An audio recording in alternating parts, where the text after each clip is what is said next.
সুপ্রিয় দর্শক, সবাইকে স্বাগতম সরকার কুক অ্যান্ড ব্লগসে।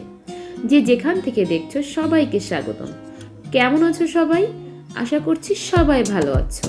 আমি তো ভালো আছি। দেখতে পাচ্ছ আজকে হাজির হয়েছি আরও একটি নতুন রেসিপি নিয়ে। হ্যাঁ, পুরাতনদের কাছে এটা নতুন নয়, তবে নতুনদের কাছে এটা নতুন।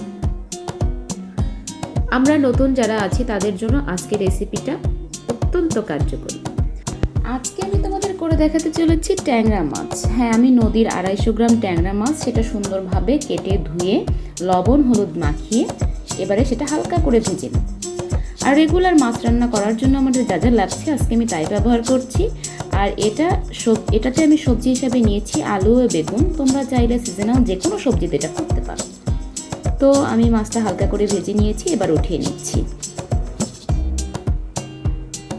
তোমরা এই প্রসেসিংয়ে যে কোনো মাছ করতে পারো। তো আমি বাকি তেলে জিরা ফোড়ন দিয়ে পেঁয়াজ কুচিগুলো দিয়ে দিব। পেঁয়াজ কুচিটা দেওয়া হয়ে গেলে সেটা আমি খুব হালকা করে ব্রাউন করে ভেজে নিব। ভেজে নেওয়ার পরে ফালি করে কেটে রাখা যে আলু ও বেগুন সেটা দিয়ে দিব।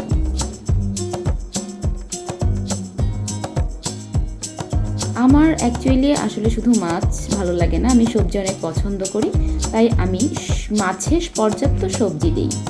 তোমরা চাইলে এই রান্নাটা শুধুমাত্র মাছ দিয়েও করতে পারো। তো সামান্য একটু লবণ ও হলুদ গুঁড়ো দিয়ে আমি এটা ভেজে নিব। আর মাঝারি আঁচে এটা রান্না করব যাতে মশলাটা না পুড়ে যায়। তো আমি নেড়ে চেড়ে সুন্দরভাবে ভেজে নিয়েছি। এবারে আমি বাদবাকি যে মশলাগুলো আছে সেগুলো আস্তে আস্তে দিয়ে দিব।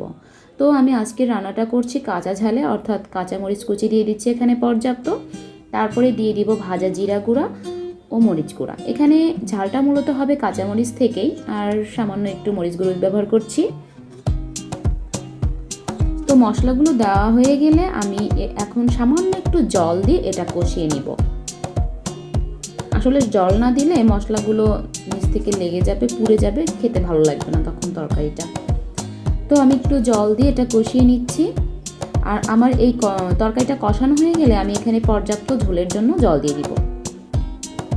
তো জলটা যখন বলক চলে আসবে ঠিক সেই মুহূর্তে আমি হালকা করে ভেজে রাখা মাছগুলো এখানে দিয়ে দিচ্ছি। মাছগুলো দেওয়া হয়ে গেলে আমি এখন ঢাকনি দিয়ে একটু ঢেকে দিব।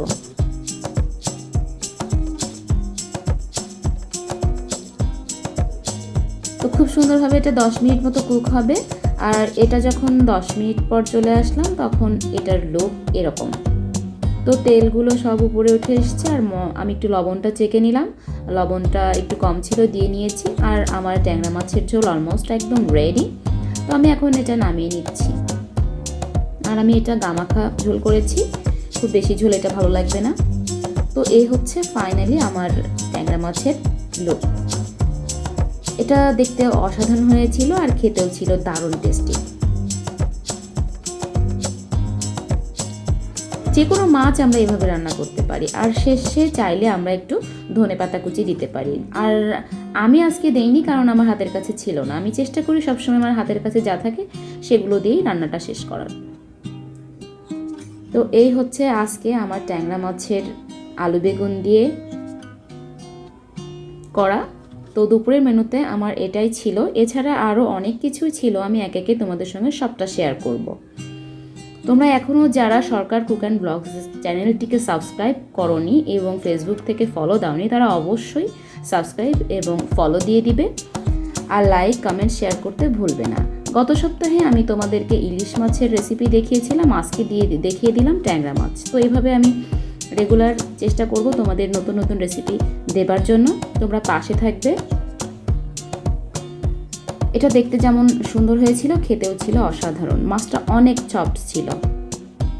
তো এই হচ্ছে আজকে আমার দুপুরের থালি। তো পুরো ভিডিওটি দেখার জন্য সবাইকে অসংখ্য ধন্যবাদ। তোমরা এভাবে আমার পাশে থাকবে। তোমাদের পাশে থাকা দেখে আমি অনেক বেশি অনুপ্রাণিত হই।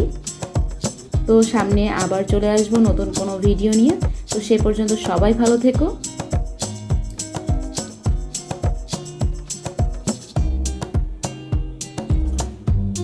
আজ এই পর্যন্তই।